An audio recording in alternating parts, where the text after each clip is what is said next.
So I did go over constructors in my last video. I talked about how whenever an object is created, the constructor is called instantly. And what happens is a constructor will create default values for each of the member types. In this case, this is just an example. I have a class employee. It has members wage, bonus, and ID number. Two of them are doubles, one's an integer. And here's my definition of the constructor. And this is the actual code for the constructor. So what I want to do is I want to create a default wage, their bonus, and an ID number whenever the object is instantiated. So in this case, I created an employee called Rick, and as soon as the Rick object is created, we go straight to the constructor, which is defined right here, and we set the wage to a default of 9.5 because that's a minimum wage, and we don't want anything lower than 9.50. If we're not given a bonus, then we don't need one. And the ID number will be 0 because we don't really, there won't be a default ID number. So in this case, we create a Rick object, display it, and this is what we get when we display it. You get 9.5, 0, and 0 in our display object. We output the wage, space, bonus, space, and ID number. So this is what we get for that. Now, we can give numbers to the constructor right off the bat. We can give values to it, and we can have these values copied over. For example, in this case, this is a no argument constructor. There's no arguments being taken in. All we have is empty brackets, so there's no arguments that can be taken in. If we had an argument constructor, which means it takes in arguments, we can actually define it the same way. So we'll define it like this, except inside these brackets, we can define what we want to send. So we can have one that accepts, let's say, a wage and an ID number. So we can create it like this, double wage 2, and an integer ID number. So basically what happens here is when we create the object and we pass a value such as 1045 and a bunch of numbers for its ID number, it'll go to this one as opposed to this one. So it'll call this constructor as opposed to this constructor.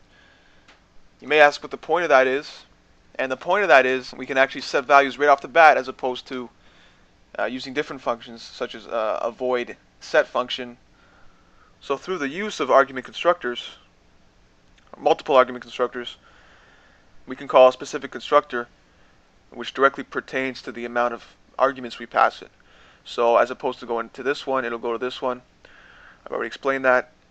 And inside here we can actually set the values. So wage would be equal to wage 2, and ID number would be equal to ID number 2. We'll just give that a different name. Let me cast it here, okay? It's always important to cast it inside of here, and we define it outside of the class. So here we go. We can display it, and we'll see what we can get. So as you see, we get some weird number for this because we haven't specified a value for this. So we can actually specify a value. We can do bonus is equal to 0, and we won't get that crappy value. There we go. So we get wage of 1045. It's not the minimum wage because we call the multiple argument constructor, and this is the ID number that which we specified right here. Now what if we actually had a bonus? We can create another constructor to handle the bonus of the employee. So we'll just copy basically what we did here, except we'll add a bonus. So double bonus, bonus 2. And inside here we'll set those exact same values. Okay, so if we want to make a new object, we can do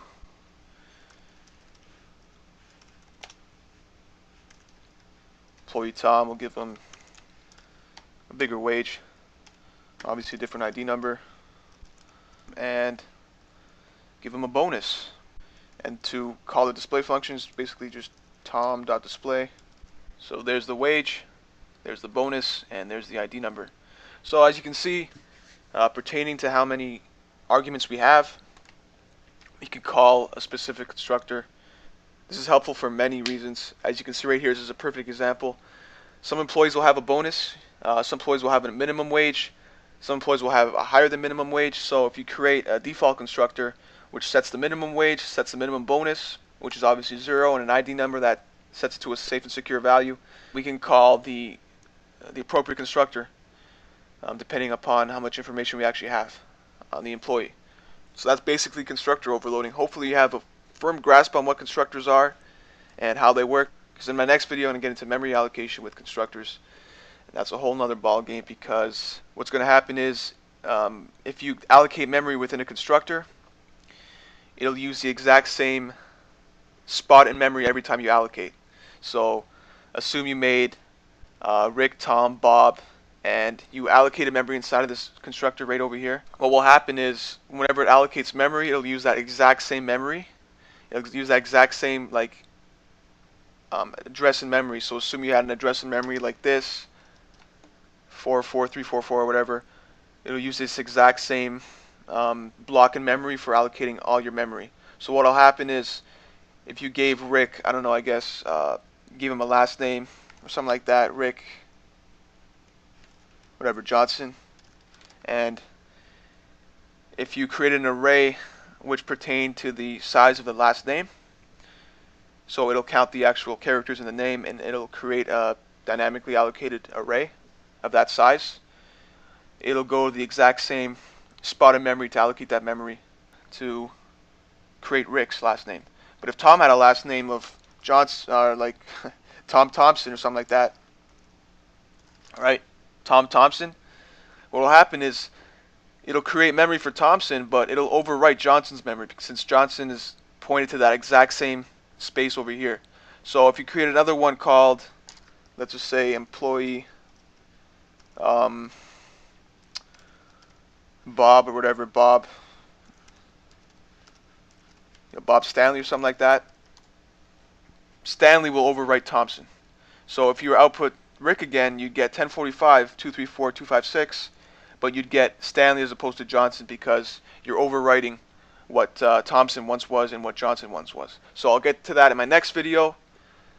We have to get into operators right after this. Have to get into more advanced constructors, deconstructors, or destructors, and a lot of other cool stuff. So stick around and subscribe. Thanks.